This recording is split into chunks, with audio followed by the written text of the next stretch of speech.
সুপ্রিয় দর্শক শ্রোতাবৃন্দ, সবাইকে আমার চ্যানেল সাধারণ আলাপে স্বাগতম।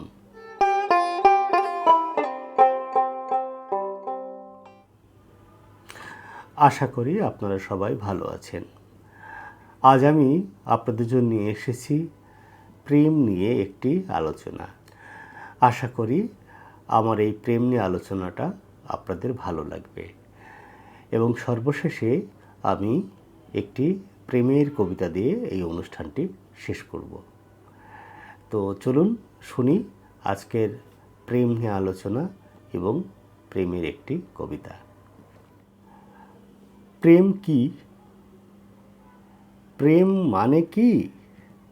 না হলে কেমন হয় তা জানতে চাও? পেঁচানো কথা কেন বলেন দাদা? প্রেম বলতে লোকে যা বুঝায় সেটার কি অর্থ তাই বুঝিয়ে দিন না। দেখো ভাইয়া, প্রেম অনেক গভীর জিনিস। এই প্রেমকে এক কথায় বোঝানো খুব মুশকিল। তবে প্রেমে পড়লে মানুষের সত্যিকারের জীবনবোধের উন্মেষ ঘটে। তাই প্রেম বুঝতে প্রেমে পড়াই হলো সহজ পথ। বুঝেছি, আপনি আজ পেঁচানো মুডে আছেন।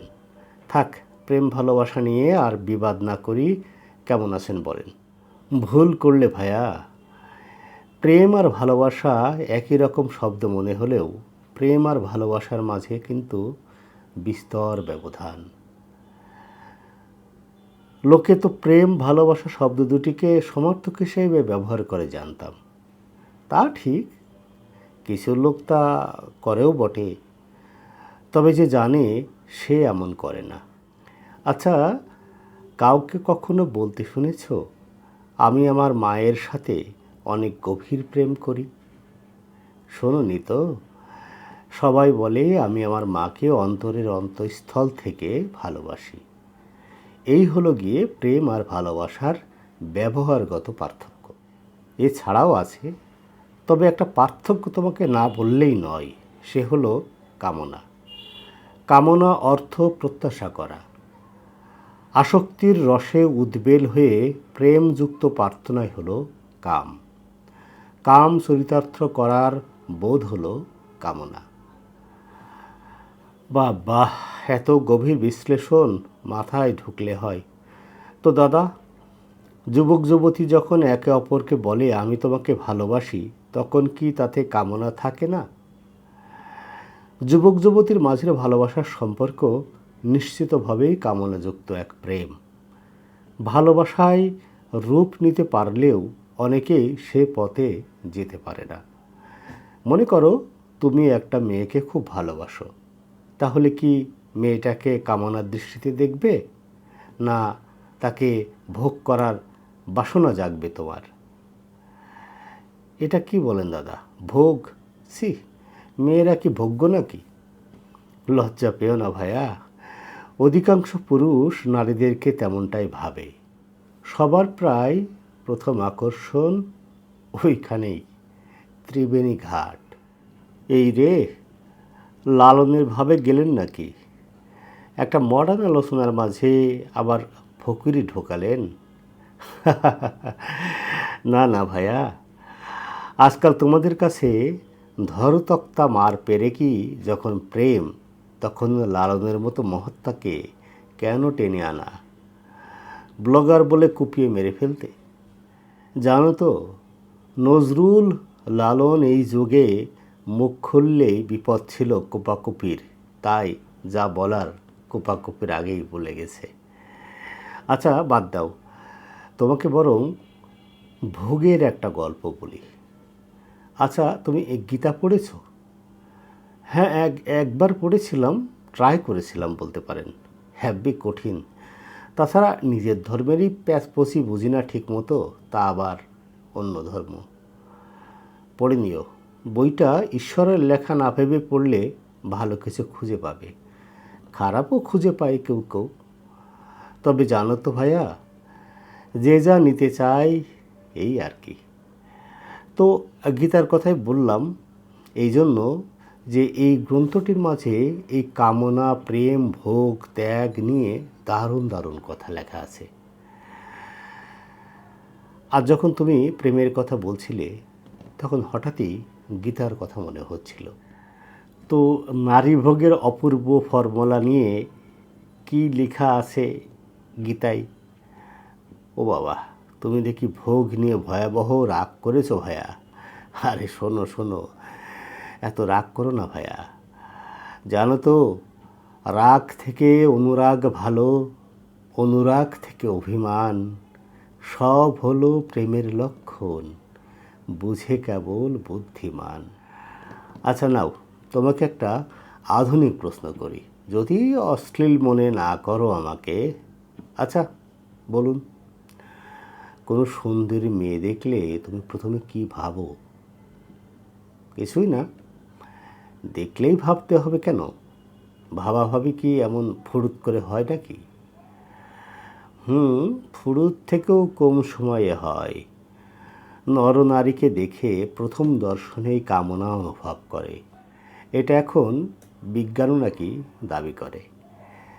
পুরুষ নারীকে সবার আগে যৌন আকাঙ্ক্ষা দিয়েই দেখে। পুরুষের কাছে নারীর প্রথম রূপ, নারীর সর্বশ্রেষ্ঠ রূপ মাতৃত্ব হিসেবে ধরা দিলেও মা ভিন্ন সকল নারীর প্রতি তার প্রাথমিক আকর্ষণ শারীরিকই হয়।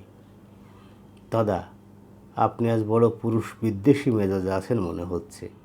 নিজে পুরুষ হয়েও এমনভাবে এসব বলছেন। আচ্ছা, ভাই কি আপন বোনের প্রতি এমন কুদৃষ্টি দেয়? কি যা তা বলছেন দাদা? যা তা? তাও হতে পারে। ভাই হয়তো বোনকে কামনার দৃষ্টিতে দেখবে না ঠিকই, তবে মনোদৈহিক গঠনের ভিন্নতায় সেই দৃষ্টির সীমাবদ্ধতা চোখের পলক পড়ার আগে শেষও হয়ে যেতে পারে। বিশ্বাস না করলে কোনো বাবা মা তাদের যুবক যুবতী ছেলে মেয়েকে এক বিছানায় রাত্রি যাপন করতে দেয় না কেন, তা নিয়ে ভেবে দেখো। আচ্ছা বাদ দাও, আমার সম্পর্কে তোমার একটা ধারণা ভুল প্রমাণ করে দিই। আমি পুরুষ বিদ্বেষী নই, বরং অন্যদের মতো আমিও অতি সাধারণ কামুক পুরুষ। নারী দেহ দেখলে তোমার মতো পুরুষের ভাব না হলেও আমার কিন্তু লালা পড়া মতো ফিলিংস হয়। তোমরা তো তেঁতুল হুজুরকে মহাপাজি বলে গালাগালি করলে সেদিনও। আপনিও কি হেফাজত হুজুরের মতো বলবেন সব পুরুষ নারী দেখলেই তেঁতুল দেখার মতো লালা ফেলে? ঠিক তা বলবো না। আসলে পুরুষের এই গুণ বা দোষ যাই বলো, এটা ঈশ্বর প্রদত্ত এক স্বভাব। এটা নিয়ে লজ্জা পাওয়ার কিছু নেই। এতে নারীকে ছোট করাও হচ্ছে না। পুরুষ মানুষের মনোদৈহিক গঠনই এমন। ডিসকভারি চ্যানেলে মাঝে মাঝে এমন ডকুমেন্টারি দেখায়, দেখে নিও। তবে স্বভাব সবার সমান হলেও সেই স্বভাবকে যে বস্তু দিয়ে পাহারা দিয়ে রাখতে হয়, সেই চরিত্র কিন্তু এক একজনের এক এক রকম। কারো চরিত্র স্বভাবের কাছে কিঞ্চিত বেশি ঝুঁকে আছে, কারো চরিত্র স্বভাব থেকে অনেক দূরে আছে। তাই একজন খুব গোপনে আড়ালে আবডালে নারীর দৈহিক আকর্ষণের জায়গাগুলো দেখে নেয়, তেমনি আর একজন দেখে খুল্লাম খুল্লা নির্লজ্জ দৃষ্টিতে। কিন্তু একজন নারীর কাছে পুরুষের এই লোলুপ দৃষ্টি কেমন লাগে বলুন তো? লোলুপ দৃষ্টিপাত মেয়েরা অসম্মানের মনে করলেও পুরুষের আকর্ষিত উদ্বেল নয়নের চাহনি মেয়েরা অনেক ক্ষেত্রেই বেশ উপভোগ করে। মানে আপনি বলতে চান মেয়েরা চায় ছেলেরা তাকে এমনভাবে দেখুক? ঠিক বিপরীত দিক থেকে বললে কথাটা ভুল হবে। তবে মেয়েরা অন্য পুরুষকে আকর্ষণ করার মাঝে এক ধরনের আনন্দ খুঁজে পায়, যতক্ষণ না তা কোনো দাবি সৃষ্টি করে না বসে। ব্যাপারটা এমন, দেখলে দেখুক, লালা ফেলে ফেলুক, ওটা ওর প্রবলেম। আমার কি? আমি তো আর সবার মনোরঞ্জনকারী নই। ও বাবা, একেবারে ইউটার্ন। পুরুষ বিদ্বেষী ফেলে নারী বিদ্বেষ। আচ্ছা বলুন তো, নারীরা যদি অন্য পুরুষের প্রেম প্রত্যাশী না হবে, তবে আকর্ষণ সৃষ্টি করে পুরুষের বুকে আগুন জ্বালিয়ে হাত সেঁকতে বসে কেন? সাবাস, এই তো আমার ভাইয়ার মুখে কথা ফুটেছে, এই তো চাই। জ্ঞানী জিজ্ঞাসা না হলে জ্ঞানী আলোচনা হয় না। শোনো ভাইয়া, সৃষ্টিকর্তা পুরুষ আর নারীর মাঝে একে অপরের প্রতি আকৃষ্ট হবার পদ্ধতিটি এক নয়, ভিন্ন করে পাঠিয়েছেন। নারীর প্রেমের ধরন আর পুরুষের প্রেমের ধরন একরকম না করে করেছেন ভিন্ন রকম। আর এই ভিন্নতা আছে বলেই এই প্রেমে এত রহস্যময়তা, এত জটিলতা এবং এত মধুরতা। বুঝলাম কিছু কিছু দাদা, কিন্তু আপনি এটা কি বলতে পারেন? তেঁতুল ভেবে কোনো পুরুষ কোনো নারীকে যদি দেখে, তবে নারীর জন্য তা কি সম্মানজনক, না পুরুষের জন্যই তা শোভন? এক কথায় জবাব নেই এই প্রশ্নের। নারীর রূপ বহু। এই নারী আমাদের মা হয়, বোন হয়, বউ হয়, ভাবি হয়, ভাস্তি ভাগ্নি হয়, মেয়ে হয়, পতিতা হয়, শাশুড়ি হয়, শালী হয়। কত রূপ এক নারীর। তবে সবার মাঝে নারীও একটি মানুষ। শারীরিক গঠনের দুর্বল দিক যদি নারীকে স্রেফ একটা যৌন আবেদন সৃষ্টিকার দেহ হিসেবে ধরা দেয়, তবে তা সত্যি অমানবিক। এই হিসাবে নারীকে তেঁতুল হিসেবে দেখলে আগে লালা পড়ার বিপদ সম্পর্কেও জেনে রাখা ভালো। বিপদ যা হয় তা তো মেয়েদেরই হয় দাদা। লালা পড়া এই পুরুষের দৃষ্টির জঘন্যতা থেকে একটা মেয়ে কিভাবে নিজেকে রক্ষা করবে বলুন তো? দেখো ভাইয়া, জগতে নিজেকে অন্য কারো থেকে রক্ষা করার ব্যবস্থা দিয়েই সৃষ্টিকর্তা জীব সৃষ্টি করেছেন। শামুক এত নরম বলেই তার খোলসকে এমন শক্ত করে তৈরি করেছেন সেই কারিগর। সুতরাং যদি নারী নিজেকে সত্যিই রক্ষা করতে চায়, তবে নারী নিজেই তা করতে পারবে। শুধুমাত্র আমরা পুরুষরা সুযোগ পেলেই যদি হামলে পড়া জীব প্রবৃত্তি পরিত্যাগ করতে পারি। আর একটা কথা বলি, কামনা জিনিসটাই এসেছে জৈবিক আর জাগতিক প্রাপ্তির ধারণা থেকে। সুতরাং পুরুষ যত কম পশু হবে, নারী তত বেশি প্রেমিকা হয়ে ধরা দেবে পুরুষের জীবনে। বুঝলাম না, বুঝিয়ে দিচ্ছি। শোনো, মেয়েরা ছেলেদেরকে প্রেমে রূপে যৌনতা দিয়ে আকর্ষণ করতে পছন্দ করে বটে, তবে তার প্রেমে পড়ার ধরন পুরুষের মতো নয়। কোনো নারী যদি কোনো পুরুষের প্রেমে পড়ে, তবে সেই পুরুষকেই নারী সকল প্রাপ্তির একমাত্র আশ্রয় মনে করে দেয়। তুমি ভাবছো আজকাল এসব প্রেম নেই, তাই তো? আচ্ছা আপনি বলুন, স্বীকার করলে না? আজকালও আছে। সৃষ্টির আদি থেকে এ প্রেম ছিল, আছে এবং থাকবে। এখন হয়তো অনেক কিছু বিকৃত হয়েছে, তবে সেই বিকৃতির মাঝেও নারী পুরুষের প্রত্যাশিত প্রেম খুঁজে আজও পাওয়া যায়।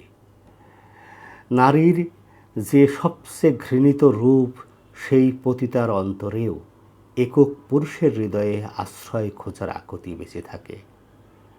বিশ্বাস না হলে পরীক্ষা করে দেখো। তেমন প্রেমে নারী যেমন দৈহিক কামনার প্রাপ্তির খোঁজ করে, তেমনি তাতে থাকে নিজেকে অন্য সকল রূপে ফুটিয়ে তোলার এক অপার স্বপ্ন। কিন্তু অনেক পুরুষই তার সেই স্বপ্ন পথের পথিক না হয়ে দেহপথে বিচরণ করে বেড়ায় এক কামুক পুরুষ হিসেবে। বুঝলে ভাইয়া? খুব কঠিন তত্ত্ব, মাথার উপর দিয়ে চলে যায় দাদা। তবে এটা বুঝেছি, পুরুষ নারীর চাওয়া ভিন্ন। নারী হয়তো ঘরে তার স্বপ্ন পূরণের সহযাত্রীকে অন্তরে রেখেও অন্য পুরুষের আকর্ষণ প্রত্যাশায় মজা খুঁজে নেয়। তেমনি নারী দেখলেই লালা ফেলে পুরুষ। এমন সরল সমীকরণ ভেবো না ভাইয়া। এই প্রেম এমন, যা এক কথায় নয়, বহু কথায় সংজ্ঞায়িত হয়ে থাকে। তবে তোমাকে একটা কথা বলি ভাইয়া, প্রেম কি তা বোঝার সহজ উপায় হলো প্রেমে পড়ে থাকা। মদ না খেলে যেমন বুঝবে না মদের নেশা কি, তেমনি প্রেমে না পড়লে বুঝবে না প্রেমের বর্ণ, রং, রূপ কেমন। তবে মনে রেখো ভাইয়া, মদ আর প্রেমের নেশা কিন্তু সমার্থক অনুভূতি নয়। তাই মাতাল হলেই প্রেম হয় না, বরং প্রেম হলেই মাঝে মধ্যে মাতাল মাতাল ফিলিংস হয়। এজন্যই শুরুতে বলেছিলাম, প্রেম বুঝতে প্রেমে পড়াই হলো সব থেকে সহজ। আমার এই অনুষ্ঠানে যে কবিতাটি আমি আপনাদেরকে পড়ে শোনাবো, সেই কবিতাটির নাম খয়েরি টিপ। নেই যে তুমি ধারে কাছে, তবু মনের মাঝে জ্বলছে দ্বীপ। ঘুমের আগে চোখে ভাসে কপালের সেই খয়েরি টিপ। খুদে টিপ খান দুষ্টুবতী, সেই কপালের লোভ দেখায়। যে কপালে চুম্বন এঁকে এ হৃদয় ভরে ভালোবাসায়। কি উন্মাদ ঝড়ের সাক্ষী, সাক্ষ্য দিচ্ছে খুদে টিপ। লাজুক ঘামে কপাল ভিজে সাগর মাঝে গড়ল দ্বীপ।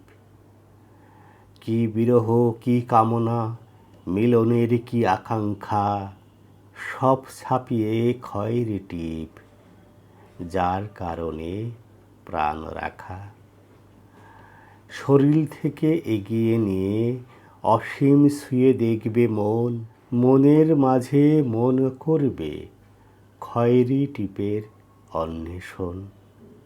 কিন্তু খোলা এই ধরনের স্বাধীন এমন জায়গা কই, সেই যুগ কি এখনো আছে, রাধার সাথে থাকবে সই। সবখানে আজ ধর্ম সমাজ, সবখানেতেই নিয়ম খুব। টুপ করে মন জল খাবে তাই, চুপির সারে দিচ্ছে ডুব। কিন্তু জলের দেখা কোথায়, তবু টিপ ভিজানো একটু ঘাম।